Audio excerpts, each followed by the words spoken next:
Hey y'all, happy Sunday and welcome to this week's live Q&A session. This is the portion of the show where we allow YouTube to send out notifications that we're going live. If you're watching this live Q&A on replay, please scrub ahead until this graphic disappears and the actual show begins. If you're watching live and you have any comments or questions, please go ahead and put them in the live chat. But for now, grab a beverage, sit back, and relax while the countdown timer does its thing. Then we'll get started.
Oh, I do love that long, drawn out ending there. It just kind of, ah.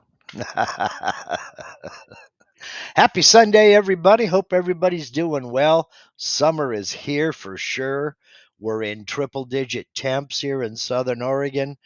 The days are getting warmer. I'm getting shaggier, and it's summer. Oh well, that's all right. This too shall pass, and we'll get into cooler temps pretty soon. Um, First off, welcome aboard. Glad to see everybody out here. We're doing um, a kind of a I gotta say, one of my channel members, Marie, over here at Acrylic Designs, um, she kind of inspired the topic today. And um, she was working on a project and she was editing the passes in a profile toolpath. And that got me to thinking, there are a bunch of options in that edit passes that you'll find it's in the profile toolpath, it's in the pocket toolpath, it's also in the straight inlay toolpaths, but it's not in any of the others. It is not in the V-carve inlay toolpath, it's not in the V-carve toolpath or any of the others. So but there are some good options in there, and there are some things that I would like to see. I'd like to see it get added to, say, the 3D roughing toolpath and definitely the V-carve toolpath because it does come in handy. But before we get into all that, I do want to give a shout out and say thank you to my friend Steve over at Harnail Media.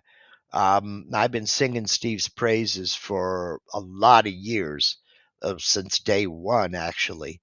And I do that for a reason. That's because Steve is invaluable to me. Um, he works very hard behind the scenes.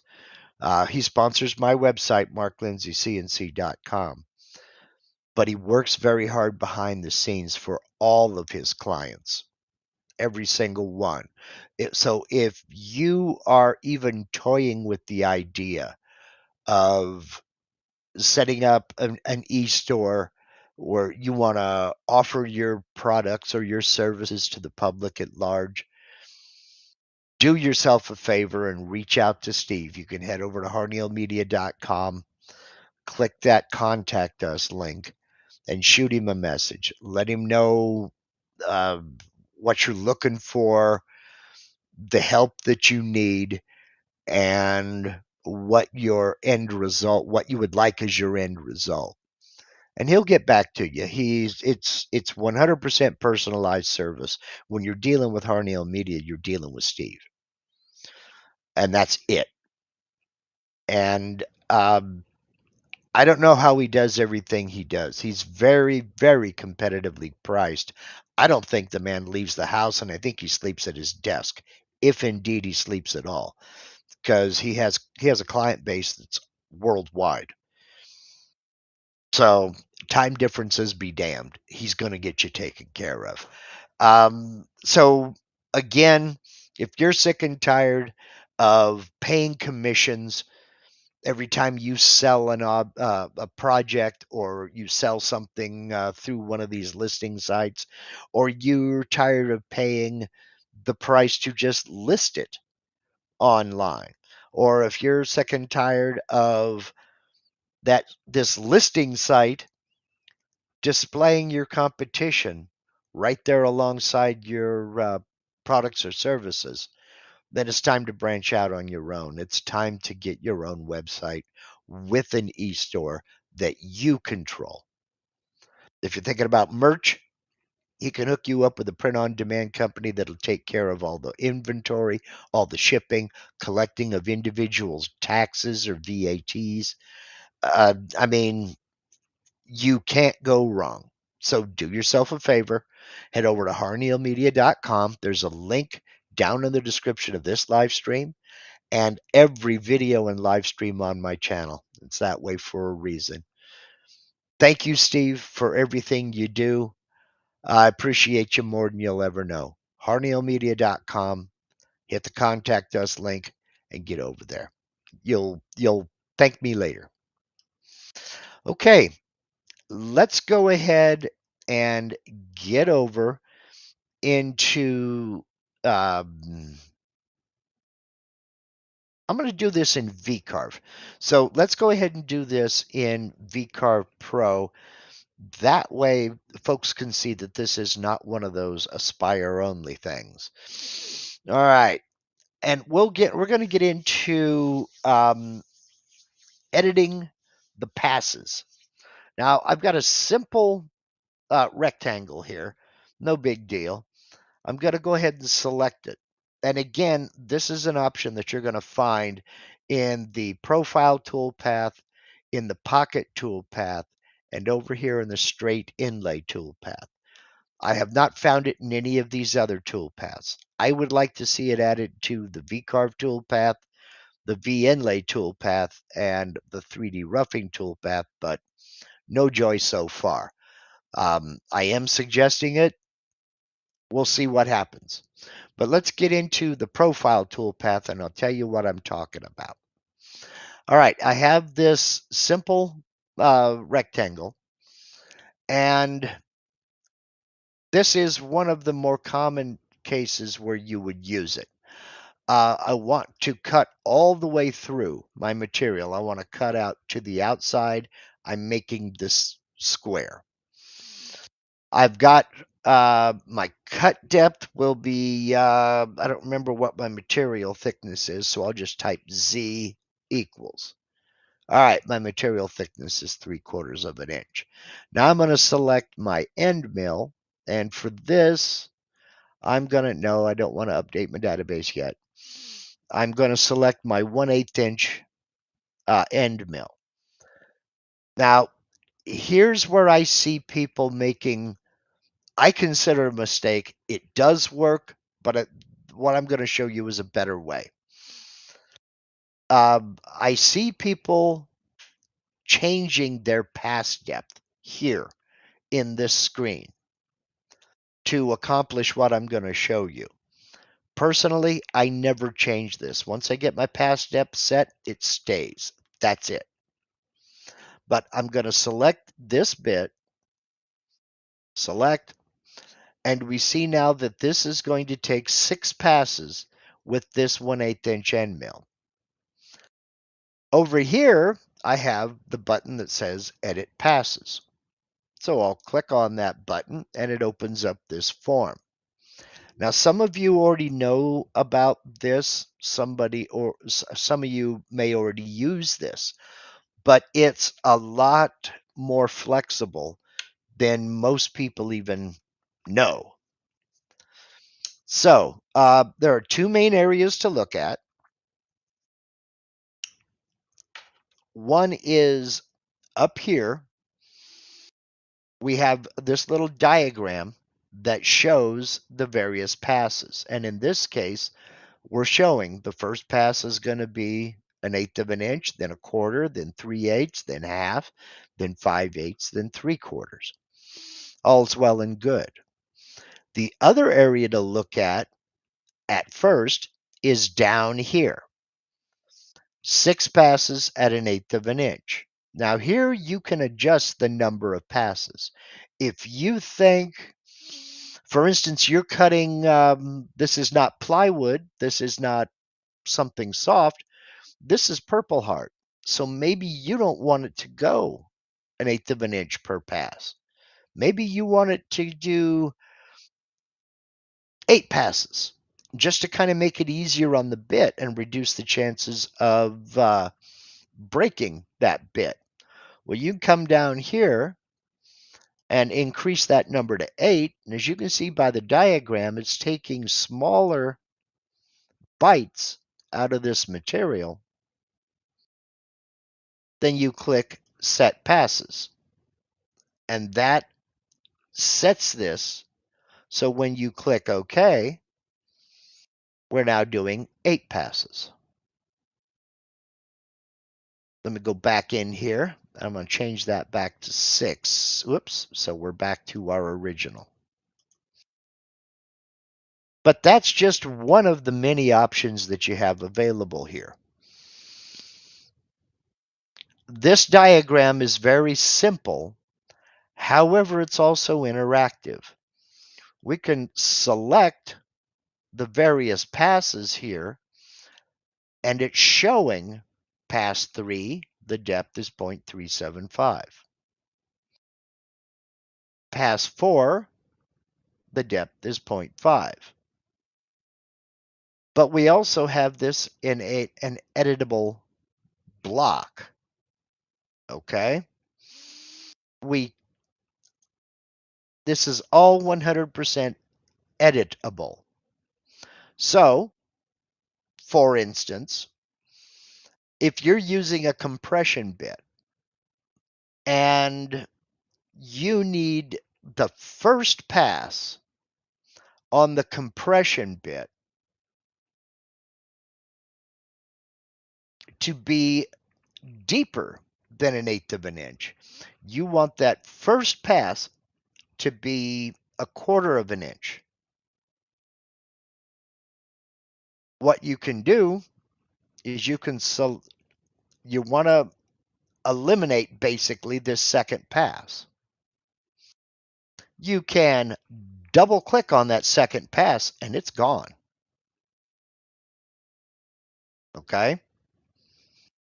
Now you can select the first pass and say pass 1, I want 1/4 of an inch deep. Click apply. And now that first pass is going to be 1/4 of an inch deep, but all the rest of the passes are going to respect that 1/8 of an inch pass depth. So you've got a lot more flexibility here than you would think at first glance. So let's see, I got questions coming in. That's why I'm kind of slowing down here. Okay, and I'm marking these questions to be able to get to them. Okay. So this first pass will get plunge down that 1/4 of an inch to get that upcut portion of the bit down inside the material while still respecting that 1/8 of an inch pass depth for the rest. Okay. You might click the gear down at the bottom of your screen, Dwayne, and select 1080p. If it's set to auto on the display quality or video quality, sometimes it doesn't get full HD. Sometimes it'll choose like 720 or 480. So click that little gear and go to, I think it's video quality or something like that. And even if it's set to auto, go to click on 1080p. I am broadcasting in 1080p. So, okay, so that's just one of the many options. Now, the thing is, if you change this, you have to click on that apply. But now we've got 1, 2, 3, 4, 5 passes. We're going to lose something here. Let's click OK and see what happens. It just changed to 5 passes. Let me go back here into here. Now, this is something that can be undone. And that is right down here. I can go back to 6 passes. And you notice that that pass depth has changed back. Set passes. I'm back to my original 6 passes. Let me go back inside here. Basically, what I'm getting at is, let me cancel this. Some folks will come over here into edit after they've selected their end mill. They'll come over here into edit and they'll change their pass depth. You can do that. That's totally legit. That is viable. I can change this here, my pass depth on the edit to 1/4 of an inch. Click OK, and now I've got 3 passes. So, that is legit. And that edit will only affect this toolpath. It will not affect any of the other toolpaths, whether you've calculated them yet or not. So let me go back in here, and I'm going to jump that back up to 6 passes, just so we're in our our default condition. Now, again, this is interactive. If I want to delete a pass, I just double click that pass. And now I have a total of 1, 2, 3, 4 passes.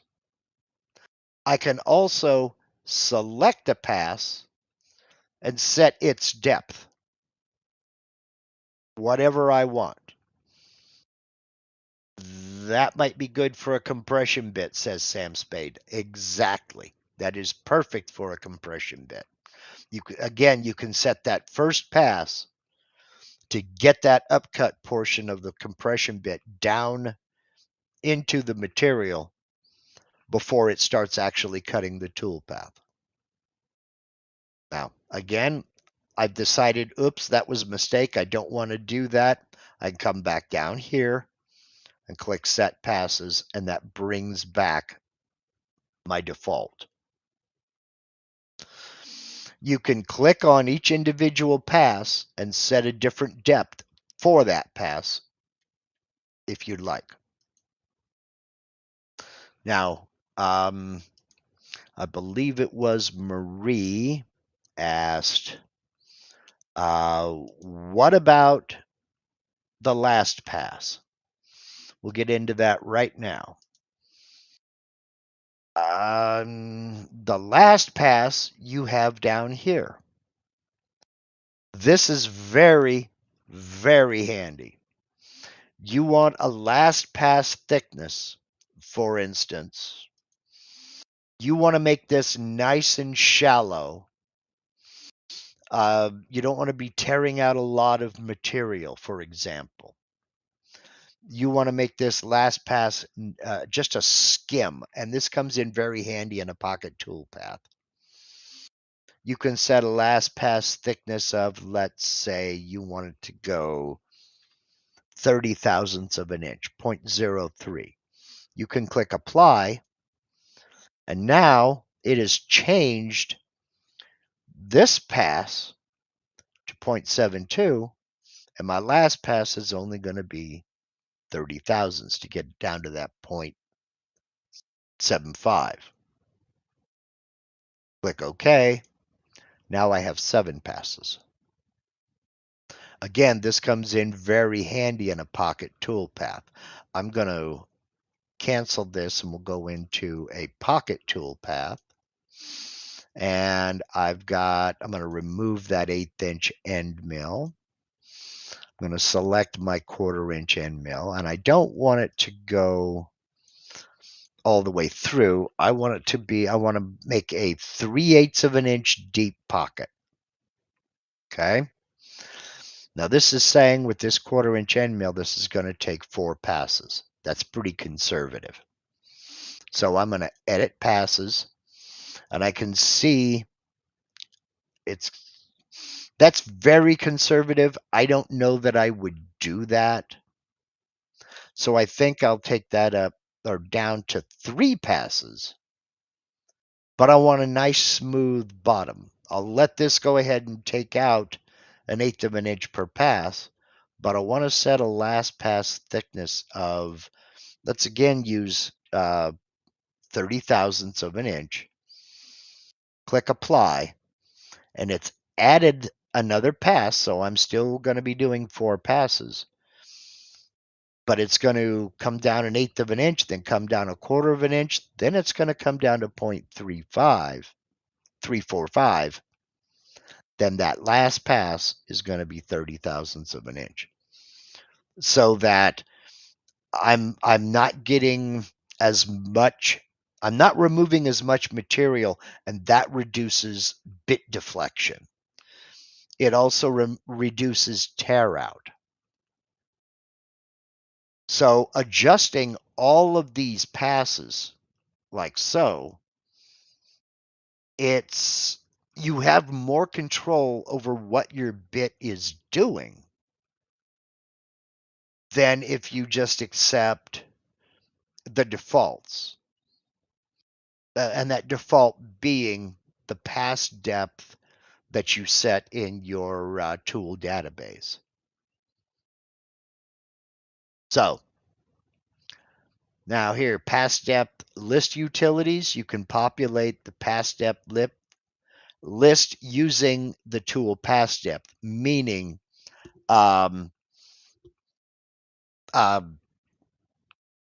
this is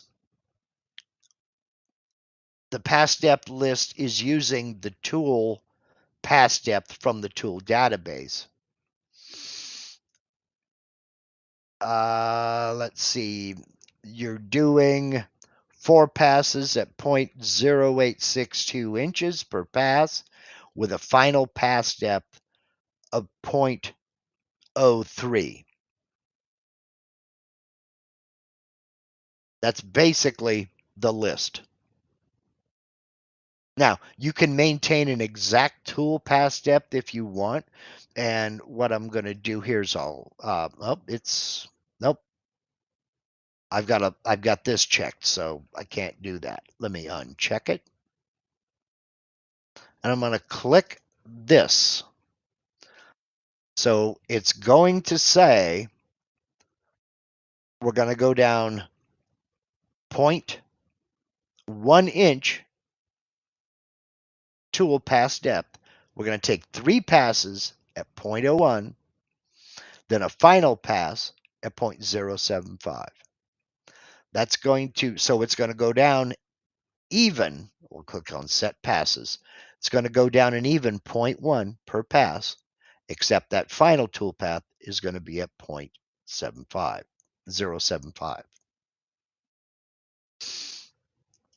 I can uncheck this and go back to this, and boom. It still keeps that 0.1 that we had set, but now my final pass is at 30 thousandths for a total of 4 passes. 1, 2, 3, 4. Oh, actually 5 passes. But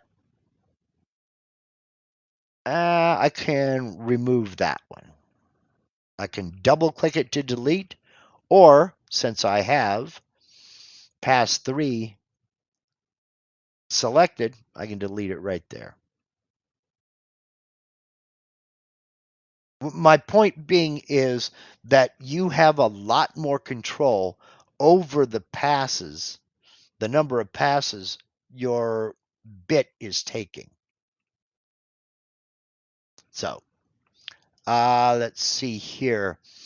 Is the last pass depth or to skim the side of the pocket? No, it won't skim the side of the pocket. It's just going to skim the bottom of that pocket. I'm using my hands like you can see me, Jeff. It's just going to skim that bottom. It's not going to do a skim for the profile. Now, something to remember on a pocket, you have control over whether or not it's going to do a profile pass only if you're cutting this pocket. Oh, I got to close this first. I'll say okay to this. Only if you're cutting with a raster. Then you can select your profile. If you're selecting offset, it's going to do a final profile pass just to be able to get everything to the right size. So it's redundant. It's not necessary. When you're using the raster toolpath, you have the choice. You can set no profile pass. I do that when I'm using a pocket for surfacing. I don't need it to do a profile. Or you can set it to do the profile first or the profile last. Generally speaking, I'll do it last. Okay. That's going to take care of that final skim. Okay. Jeff's also asking, why do CNCers say 30 thousandths and not 300ths? Generally speaking, that's kind of the standard. When you're talking about machining, be it metal or wood, and that comes over from the metal machining side of this whole thing. The industry standard is everything is measured in thousandths of an inch because that's the increments they work to, and it's just carried over into this wood side as well. So, what exactly do you mean by profile? In this case, what I mean by profile is um, a profile is cutting to the final size of this rectangle. My pocket is going to be this size. And a profile is basically one pass all the way around the entire inside of this rectangle. If I'm working with a profile toolpath, a lot of software will call this a contour toolpath. I've seen both. But the profile is basically you're cutting out the shape, in this case to the outside of this shape. Does that skim the outer edge on the pocket if it's set to profile? On a pocket toolpath, it skims the inside edge. You have created your pocket to the size you want it. So let me go back to pocket toolpath here. And you have already selected the size of your pocket because that's what size you need. If you use the offset direction for either one of these end mills, if you select the offset option, the bit's going to come over to the center, plunge in, just like this diagram shows. It's going to plunge in and then start cutting. In this case, conventional, it's going to start cutting anti-clockwise, and it's going to spiral out. It'll get to a certain position and move over the next pass width, and then move over again, and then move over again, etc., etc. Okay? The profile is going to be this last pass right here along the inside edge of this pocket. Okay? It does not skim the outside edge, it skims the inside edge of this rectangle.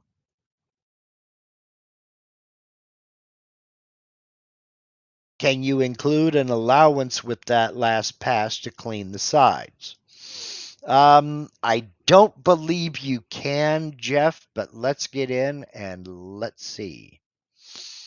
No, you cannot set an allowance to the inside or outside.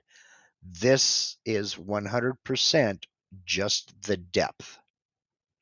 Okay. It will not let you, it doesn't need to, because that's what this profile is doing on the raster here. That's what this profile is doing. Okay. The pocket allowance down here is something completely different. This is used for fine tuning the size of the pocket. If you need it, for instance, to be slightly larger than this or slightly smaller than this, then that's where you set your pocket allowance, either a negative number or a positive number. But there's no need really to do a separate fine little skim around the edge, because that's what this profile does. You decide whether you're going to do it first, last, or not at all. So I tend to go with last. Now, Ellen says, I made a separate toolpath to go full depth to get rid of the tool marks on the sides. Okay. I'm kind of surprised that you had tool marks, because at the final depth, that's what this is going to do. I get what you're saying, that you still have little trailies, but okay, yeah. Center, I think I got you. So this profile setting is going to raster first, then profile around the edge to clean it up. Right. But it's not going to give you a sideways skimming last pass. No. In that case, if you really want that, if you need that to clean up tool marks on the side, then Ellen's suggestion of a separate tool path to go full depth and get rid of tool marks on the sides. That's also an option. You can set up a separate profile toolpath to do that rather than a pocket, so you're not, carving it out. Okay. You're not wasting time cutting air, not cutting any material. So, and then again, there are many, many ways of doing this, of achieving this. You can make one pocket toolpath that's set to cut just to the inside of your rectangle, and maybe not quite as deep. You don't want it exactly 3. So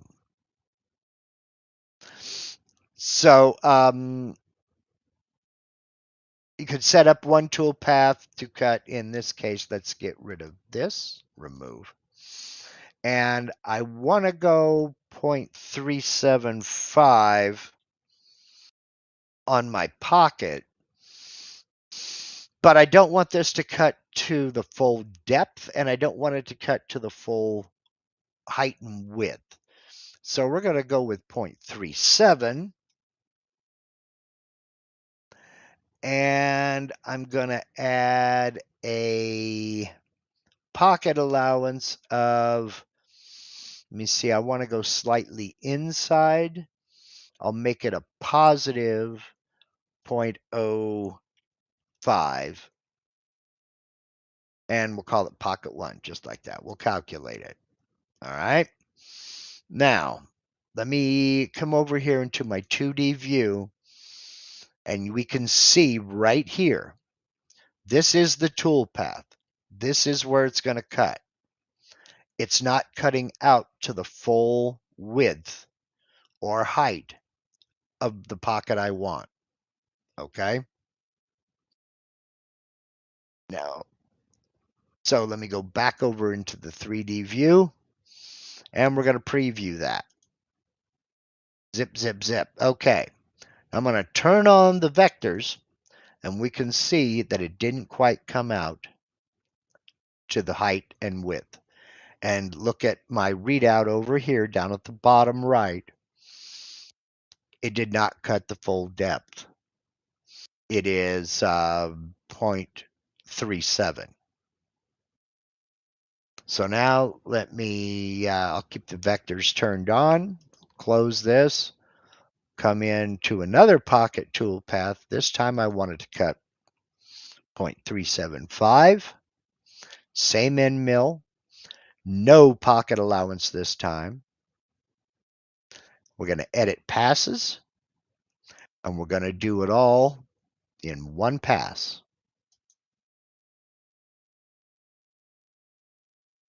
Click Set Passes, then click OK. And now that's going to come over here. It's going to plunge down that 0.5 that we left it. And it's also going to cut all the way out to the vector. Calculate. And we'll preview it. Turn on the vector, and there we are. Obviously, we've got round edges. Now, this cut to the outside just a little bit. Don't know that I like that. No, it didn't. It cut right on that vector. All right. So we're good. So that was accomplished using 2 toolpaths. All right. Let's get back over here. I find that having last pass for pockets of any kind that is visible, I always use last pass. Yes. Yes. What about the step over? Does that matter? Would that change the marks on the side? It wouldn't change the marks on the side, but it would change the marks on the bottom. Let's get into that for just a second here. We'll close this. We'll go back into this pocket. And that we won't do anything with editing the passes, but we will come into our tool database for this toolpath, and we're going to look at our step over. My step over right now is 0.1, which is 40% of the diameter of this bit. Well, maybe on this last pass where I'm only taking 50 thousandths, I want that to be a little bit finer so that I have fewer tool marks. I might go 20% for this, just for this tool path. Or I might go even finer than that. It just depends. And we'll click OK. In which case, what this will do, and we'll go ahead and recalculate, we just made those passes finer. Doesn't change anything about this profile out here. We've just made each one of these passes a little closer together. All right. All right. So back to the top, close. If you're getting marks along the sides, it could be a problem of chatter, tool deflection as it's cutting. Yes, and that's one of the things. That's one of the things that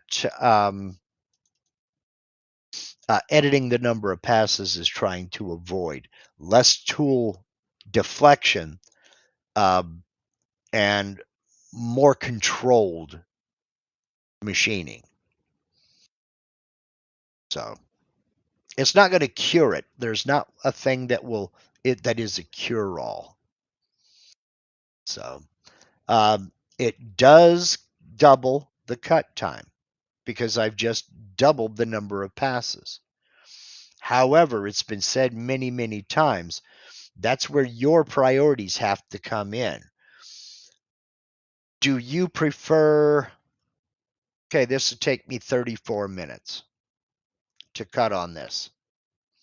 Now, I could spend 34 minutes allowing the machine to do this, or I could spend 34 minutes or more sanding the bottom of this pocket to get it all nice and smooth. The choice is yours 100% of the time. Personally, I've done enough sanding in my lifetime. I'd rather spend 34 minutes letting the machine do it. Now, I know we put a lot of emphasis on speed. Um, it's it's it's just a fact of life. We put emphasis on speed. We want to get this thing on the machine and off the machine as soon as possible. But would you rather sand for 2 hours or let the machine take care of it for you in 30 minutes? You know, the choice is yours.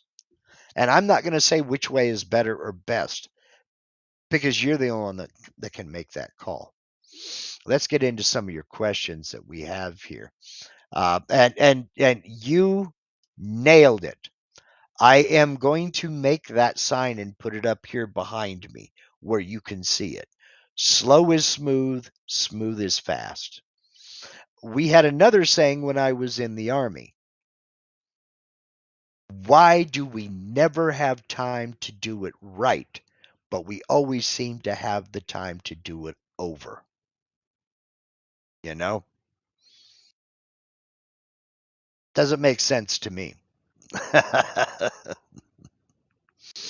I would rather let the machine do it than sand. Just me. Maybe I'm weird. Let's get to some of your questions here. Let's say, oh man, there's a lot of this is about, there's a lot of this is off topic, but let's get into it and see. Is there a trick to looking at your preview and saying this is good? Yes. And that trick is trust your eyes. Trust yourself. Um, I'm a recovering real estate agent. Okay. Um, I didn't do that very long, but I did it long enough to understand that it's a lot easier to identify what you don't like than it is to identify what you like. So when I was looking at, when I was talking with a buyer on the initial discussion, hi, Mark, I want to buy a house. Okay. What do you want? And it was always Mr. and Mrs. turning to look at each other like, I don't know. What do we want? So I changed that and say, okay, give me some things you don't want. That's easier to identify than what you do want. I don't want stairs. Okay, so we're looking at a single story house. That helps.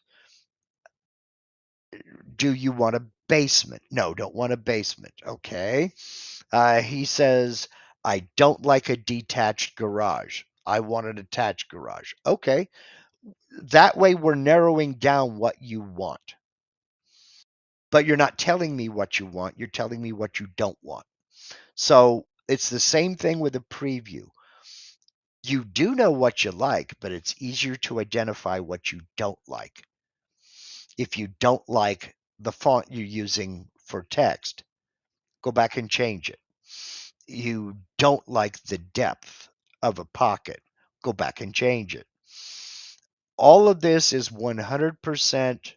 No, I'm going to take that back. This is 75% objective, or excuse me, subjective. Some of it is objective. Um, if you meant to cut the inside of a pocket and you accidentally calculated a profile toolpath, you got to go back and fix that. But it is easier to identify what you don't like in a preview than it is what you do like. So use that.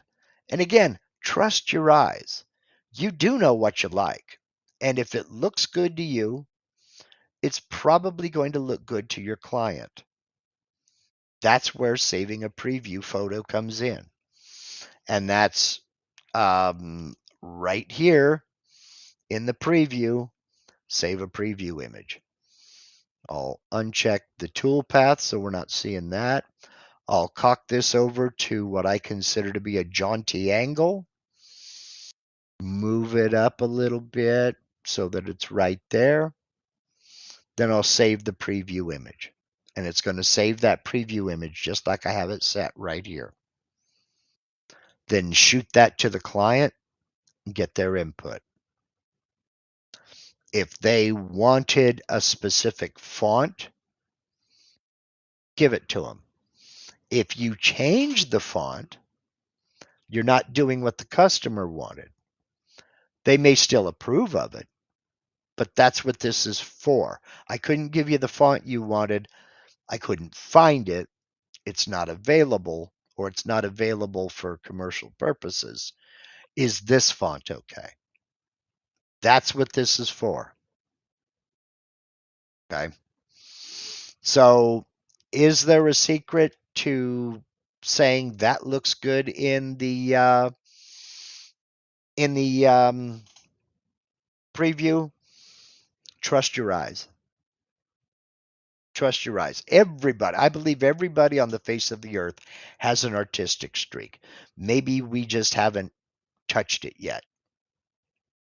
This gives you that opportunity. Trust your eyes. Okay, let's see what else we have here. Let's see. I'm trying to do a catch-all tray with a saying in the bottom. But after I do a bit change and I zero out the new bit, I start the carve and it goes down through the wood, clear through the wood. I'm only doing 3/8 of an inch. Okay. Well, let's take a look at that. Because what we have here is a case of start depth. So let me go back up here at the top. We'll switch over here. I'm going to go back into the 2D view. And in my pocket, I want to put my initial. Come on. This is what happens when you have a bunch of fonts. It takes a long time to load them. And you have to sit here and wait. And that's what it's doing. It's loading all the fonts that I have.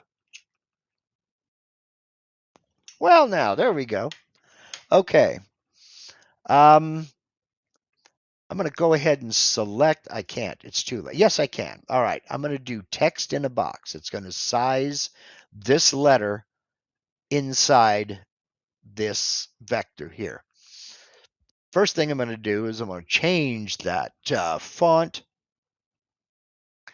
And let's go with something nice. I'm going to go with Abigail. Let's just check out Abigail. And I'm going to type my initial. Big letter M. I chose this because there's some real wide areas in here, and there's some real small areas in here. Abigail is my least favorite font because it has stuff like this. And it's got a bunch of crossovers and all this other good stuff. But it'll work for our purposes. And I'm going to be bold and say go bold. That's going to make more crossovers. And all of this and all, oh my goodness, we're going to have fun. And I'm going to close it. I'm going to come back over here. I've got my pockets set up, but now I want to do a V-carve toolpath of this down in the bottom of this pocket. Okay. So Robert, I have cut my pocket to the proper depth. Now I'm going to carve this initial down in the bottom. So I'm going to go into the 3D view. First things first, I'm going to go into the 3D view and I'm going to check my depth. Now, if you look at my readouts right here, right down here in the bottom right corner, I'm looking at my Z readout and it's at 0.375. Okay. Now turn that on. I've got my text here. I'm going to do a V-carve toolpath. My start depth is going to be 0.375. Now, here's where it gets, here's where mistakes can happen, where things can go wrong. I'm going to use a 90-degree V-bit. Let me select that here and get down here. No, I don't want to update it yet. I need to do that off camera. All right, I got my 90-degree V-bit.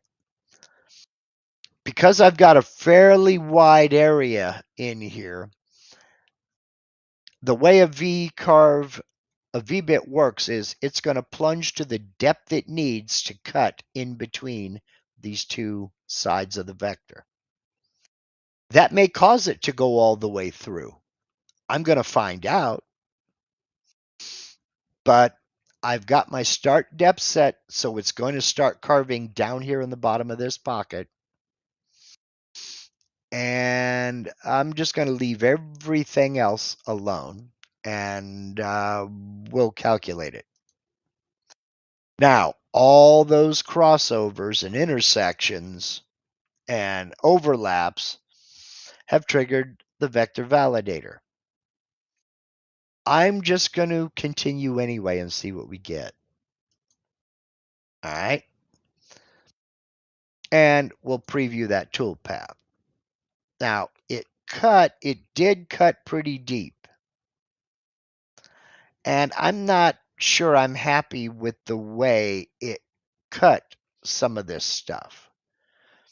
I'm thinking what I have is twofold. I think that I've got the wrong V-bit, and I think I need to cut it to, yeah, it cut down to about a 1/2 inch. That's not too bad. I think I might want to do a flat depth. Okay. And Robert, this is going to be one tip that may save your bacon. Okay. I'm going to undo the last, which was that V-carve toolpath. I'm going to go back into that V-carve toolpath, and I'm going to set a flat depth. The flat depth I don't want that going as deep as it did. I'm going to set flat depth of 0.1. Most of my V-carves end up being 0.1. I also am not real happy with using the 90-degree V-bit. So on this, I'm going to go with a 60-degree V-bit. And we'll select that. And I think that's the only, oh yes, I do want to use a clearance tool. And for that clearance tool, I'm going to select pipe down rotor. I'm going to select an 1/8 inch end mill. Then recalculate that tool path. I'm going to continue anyway. And now you see I have two tool paths. One of them is, this is the area that's going to be cut to a flat depth with that 1/8 inch end mill. This is what's going to be cut with the V-bit. You can see all these areas, that's where the V-bit's going to take care of the flat area, where that 1/8 inch end mill can't reach. So we'll put this in first, stop it, and we'll preview that one. Then we'll go here, and we'll preview this one. And now it hasn't driven down into the wood as deep, and I think that gives me a lot better finish. Now, what about all these areas here where we see all these little ridges? If that's visible at all, and you need to sand that, what I use, let me find them here and I'll show you. I use these. They're made by 3M. They go by the name of Scotch Brite rotary discs. And I use two colors. I use yellow and white. And I do them, put them in my Dremel. Get the set with the arbor. There we go. And you can see I stack 4 of these discs on the arbor. The arbor chucks into my Dremel. Turn the speed all the way down, and use this to sand down inside that V carving. I currently have, let's see, how many discs on here? 1, 2, 3, 4. I've gone as low as just having 2 discs. I've got 4 discs on here now. I've used 2 discs. I've used 3 discs. And just a couple of seconds with this takes care of those little ridges in the bottom of that V carving.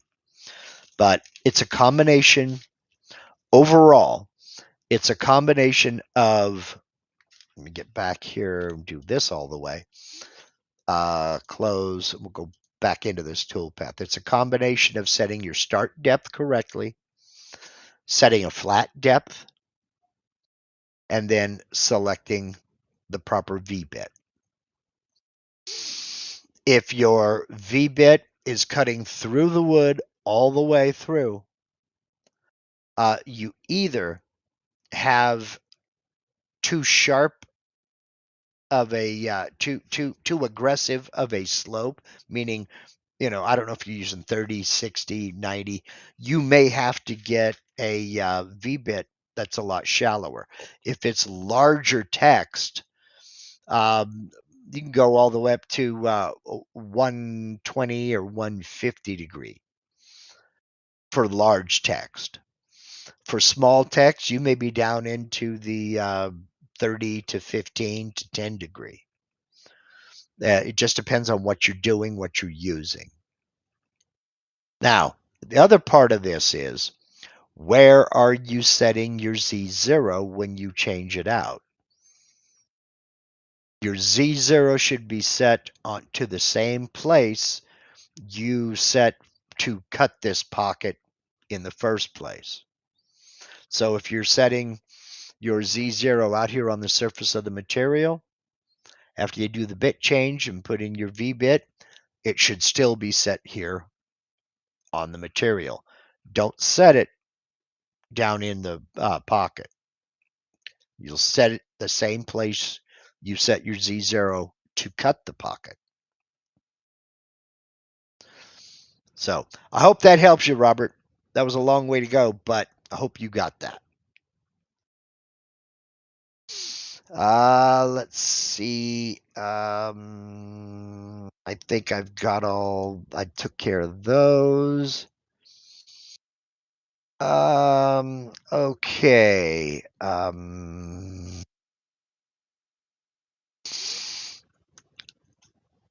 All right. Let's see here. Marie wants to know any quick checks before carving to make sure depth is preserved. I'm not certain what you're in reference to. If this is in reference to something 3D, what if since most of your other questions are related to 3D, Marie, let me see, is there something I can do here? And you are using Aspire. Let me come back to this one here because you've got a lot of questions. And we'll get into some 3D discussion here. Ed says, I just upgraded to Aspire and have been playing with it. I purchased a file on Etsy of an eagle on a flag. It is one file, and the stripes of the flag are running through the eagle. Can I adjust? Can you adjust what? You can adjust the total depth. You can adjust the size. You can adjust the shape height. What are you talking about adjusting each of the components individually, like adjusting the stripes without adjusting the eagle? That may not be possible because, as you says, it's one file. There are a lot of adjustments that you can make, but as far as adjusting components individually, probably not. Now, I say probably simply because I don't know the file and I don't know exactly what you're trying to do. Um, so it's possible that you might be able to do it, but I don't know. So, um, okay, Kurt, we will bring that out tomorrow. Okay, we'll do that tomorrow. Let's see here. Let's get into these here. Okay. What's the best way to increase relief height in a spire without distortion? Could toolpath settings or bit choice be making my carvings look flat? They could be. They may be. Toolpath settings or bit choice, meaning that, for instance, if you have a detailed model and you select an 1/8" end mill, any parts, any contours on that model that 1/8" end mill can't get down into are going to be left alone.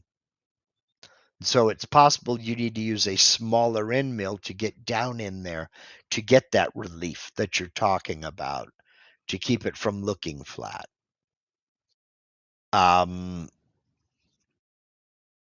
There are, and now I think I get what this is. Any quick checks before carving to make sure the depth is preserved. Basically, that's what the preview is for. If you, for instance, if you calculate a toolpath using a 1/8" bit, let me go ahead and take that down for a minute. If you calculate a toolpath using a 1/8" tapered ball nose, for example, and it's pretty detailed, and you're not getting the right depth, you're not getting the amount of detail that you want, what you can do, and I'm going to look to see, because I've not done this in VCarve. We'll find out here. I think I can. Finish machining toolpath. We'll do this. Select. And we'll go with tapered ball nose. 1/16 inch. Select. Yes, you can do something that is called rest machining. This was a question that was asked before. What I was just checking was to make sure that you could do rest machining in VCarve. I know you can do it in Aspire. All that has to do with is I've added a tool. So what's going to happen when you select the selected vector? It's going to carve your model. The 1/8" ball nose is going to be the first tool on your list, and it's going to carve everything it can reach. Then the 1/16" ball nose is going to be a different tool path, a second tool path, and it's going to carve only what this 1/8" ball nose couldn't reach. So it'll be a shorter tool path, but it's not going to go back and carve all the areas your 1/8" ball nose already carved. It doesn't need to. It's just going to go in and carve those details the 1/8" ball nose couldn't reach. And if you don't get enough detail there, you can go with an even smaller tapered ball nose for that final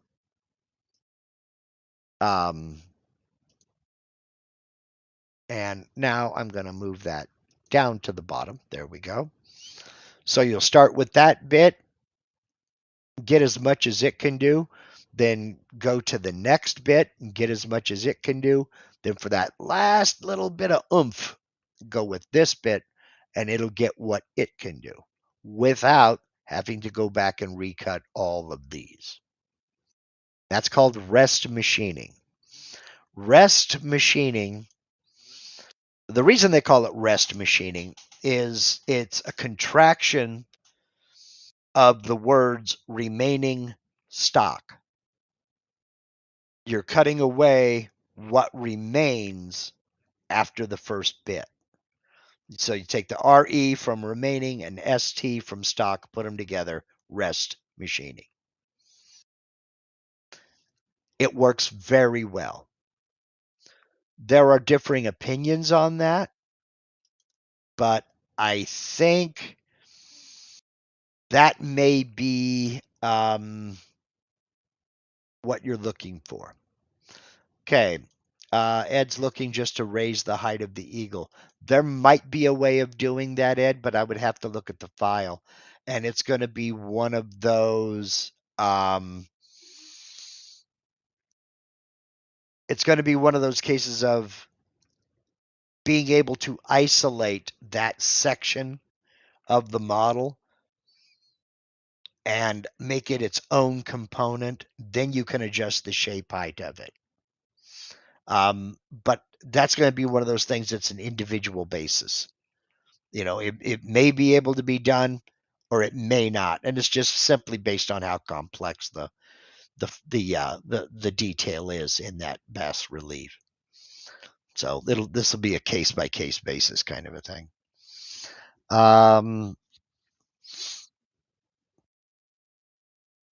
Maybe I should have led with the fact that my 3D carve ended up concave and not proud.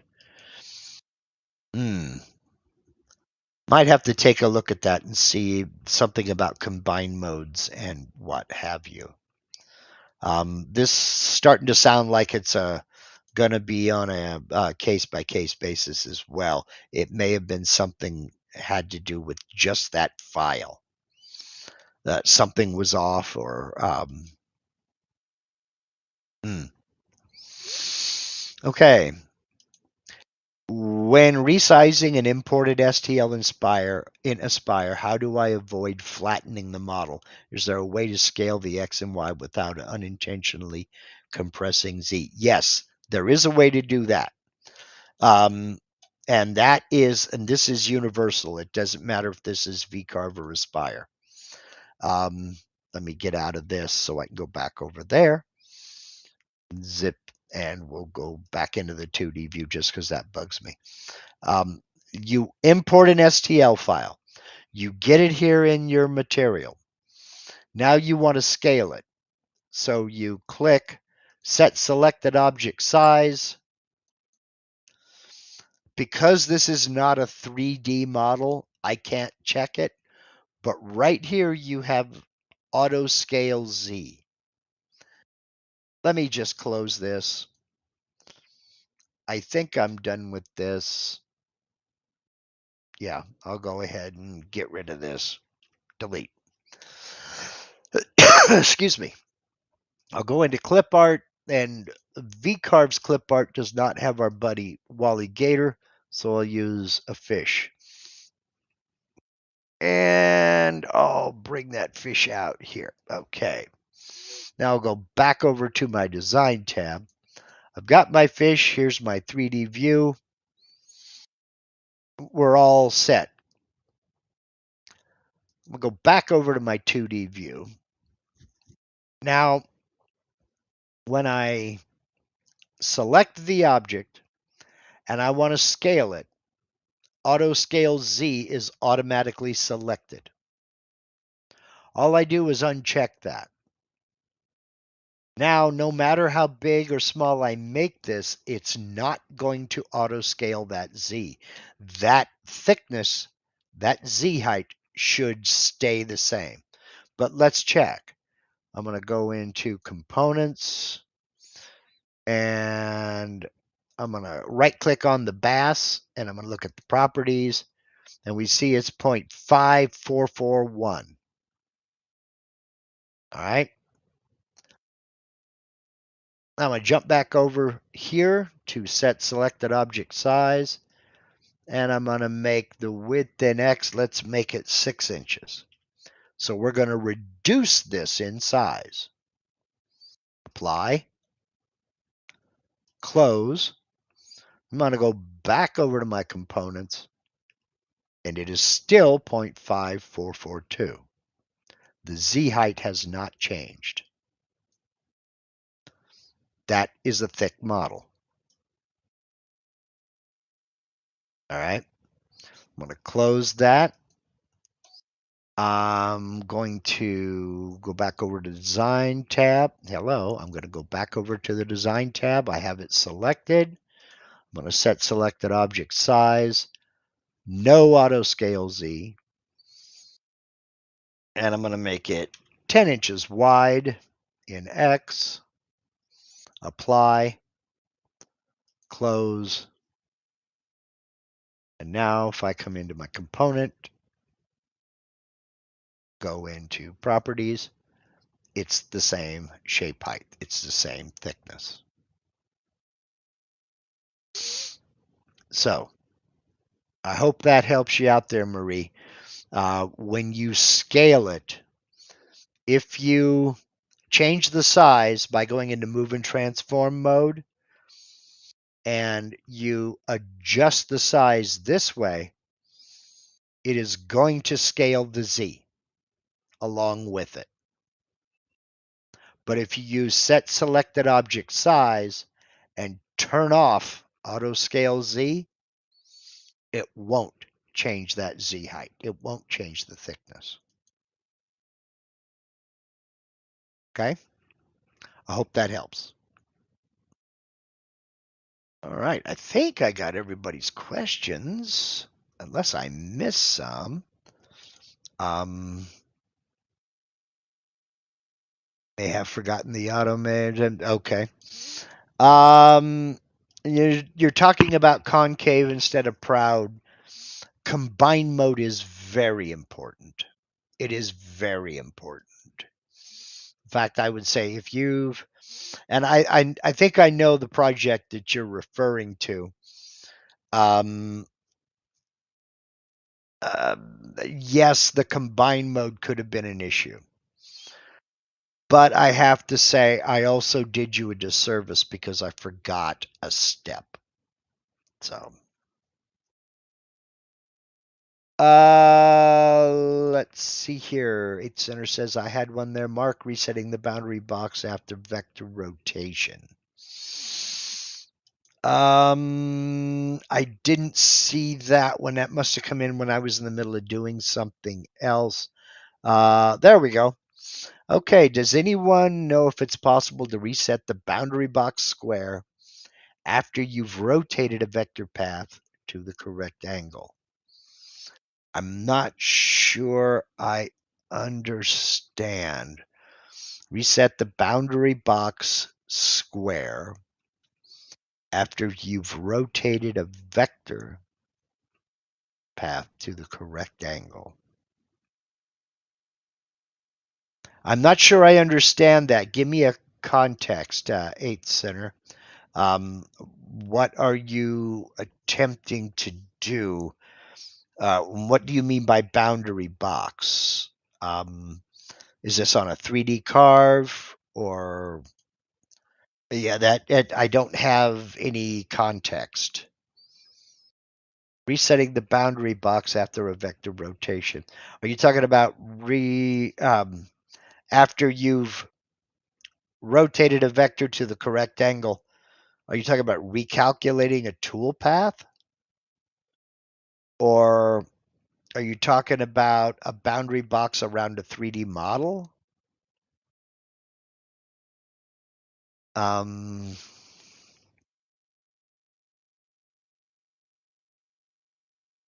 Brooks is saying in version 11 you could. That option was removed in version 12.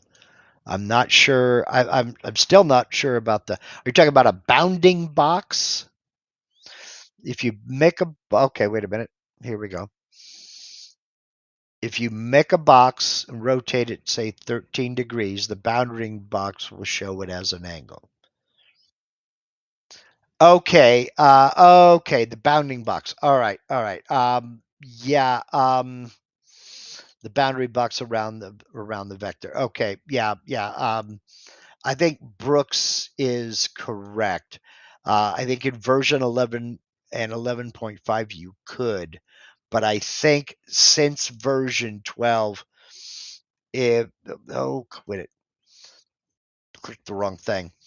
Um, I think since version 12, if you set a angle at, like you said, 13 degrees, it's just going to adjust the size of that bounding box. It's not going to rotate the bounding box. It just adjusts the size so that it uh, changes. Um, how do you do it in version 11? It was done automatically. It was done automatically. If you rotated it, it also rotated the bounding box. And let me look. I'm in vcarve. You're talking about it within the distort objects, correct? In fact, I'm getting ready to get into distorting the objects. That's going to be one of my future videos. So maybe 8 Center and Brooks Martin needs to get together, because Brooks is following a hell of a lot more closer than I am. 8 Center is saying,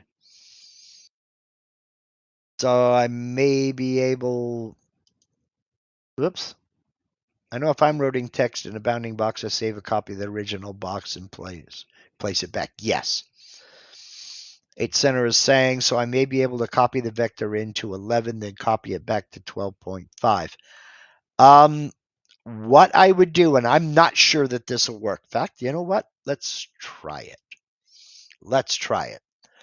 I'm using version 12.5 here. What do I got? That's 12.5. I know I have Aspire version 11.5. Let's run that baby. So I'll be copying from vcarve into Aspire. Let's see it work. Let's see if it works. All right. Create a new file, 12 by 12 by 3/4 inch. All is well. Okay, this is version 11.5. All right. I'm going to go jump back into 12.5, and I'm going to draw a vector around this object as soon as I find it. There it is. Create a vector boundary around the selected component. Ba-boom. I've got a vector around my fish. Okay. Now, I'm going to see if this works. I don't know if it's going to work. I'm going to right click, copy.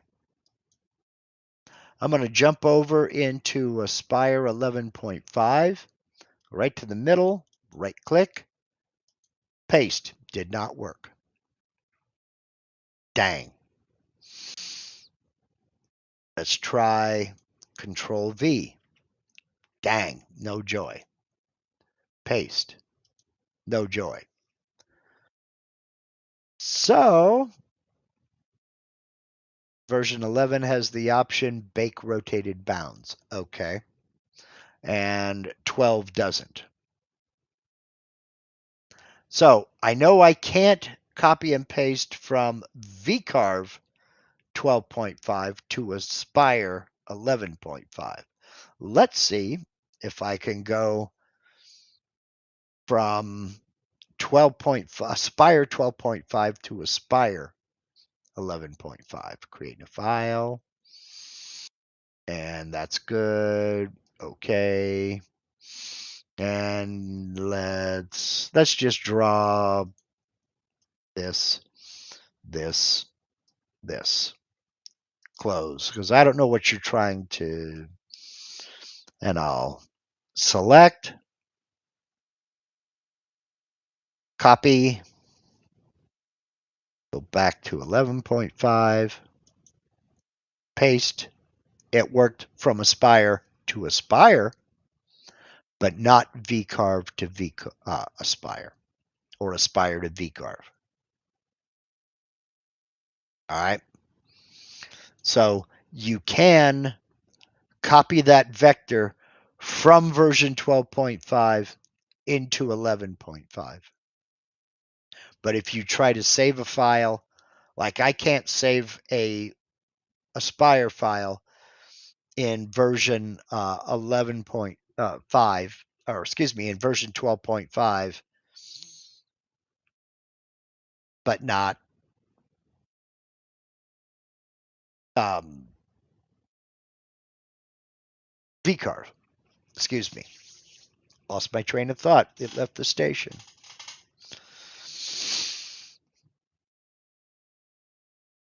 Well, all I have is Aspire. Okay, and that's fair. But that option was also available in vcarve 11.5. And let's say you upgraded from 11.5, you upgraded from vcarve to Aspire when 12 came out. So you don't have Aspire 11.5. All I'm getting at is you can't copy from Aspire to vcarve or vcarve to Aspire, different versions. So I think that's what the issue is the bounding box doesn't change if you group them together or not. It stays a rectangle. It doesn't rotate. The bounding box doesn't rotate with the objects. So,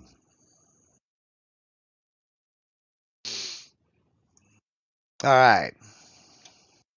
Well, I think that that about covers it. I've got that about covers it. I have a programming note. As I told Marie earlier in our members only private chat on Facebook, I have these live Q&As every Sunday at noon, with one exception.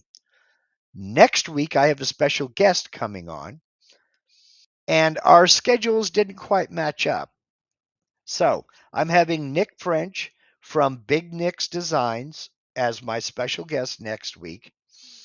A lot of you have been asking about this. He's going to get into photo V carving. The man is dynamite with photo V carving. He really has it down. So join me next week for Nick French, photo V carving, and negative space carving. Next week only, 1 o'clock Pacific, 4 o'clock Eastern. Okay? His schedule and my schedule did not match, so we have to adjust. We'll make adjustments. 1 o'clock Pacific, 4 o'clock Eastern. Next Sunday only. This is the time to get your photo V-carve questions ready. Nick knows what he's talking about. He's very, very good. Now, my channel members got to grill Nick a couple of weeks ago on the members only side. And as I'm wont to do, I like to give my channel members first shot when I'm going to have a special guest. You'll notice all these names over here on the chat that are in green text. And they have a little star next to their name. That means more than you can trust your car to the man that wears the star. That means these folks are channel members.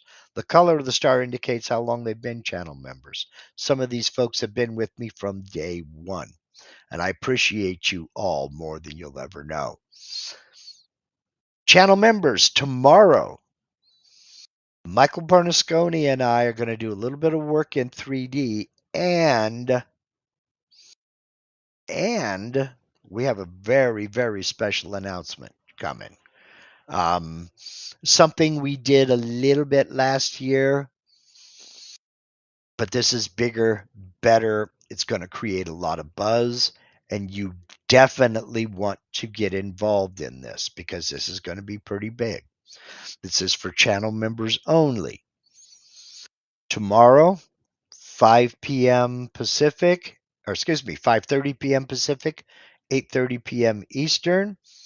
I'm going to showcase your projects that you have sent me photos of. Hint, hint, over the past week. And then we're going to make that major announcement before we get into our discussion of 3D carving. So if you're going to make a members only live stream, tomorrow's the one to make.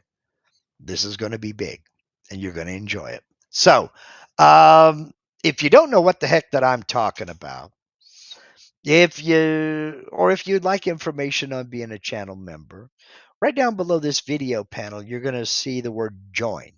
Go ahead and click on that word join. You're not joining anything. You're just getting information. Okay. A video is going to play that'll tell you all about channel membership. And then you can make your decision from there. We've got an excellent group of people. The, I will. I'm not going out on a limb. I'm just going to say it like it is. This is the best group of people I've ever been.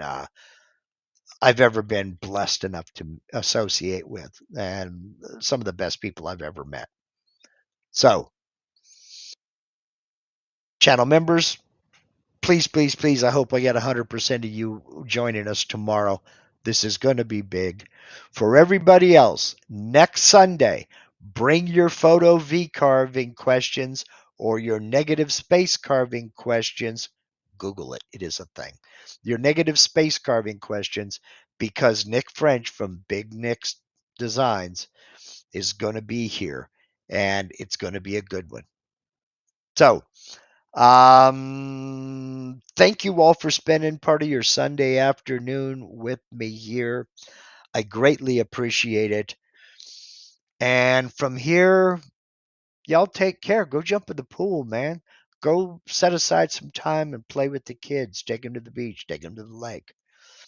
Go out to the pool, have fun. It's hot out there. Be safe. Be well. See you channel members tomorrow. Everybody else, see you next week. Have a good Sunday.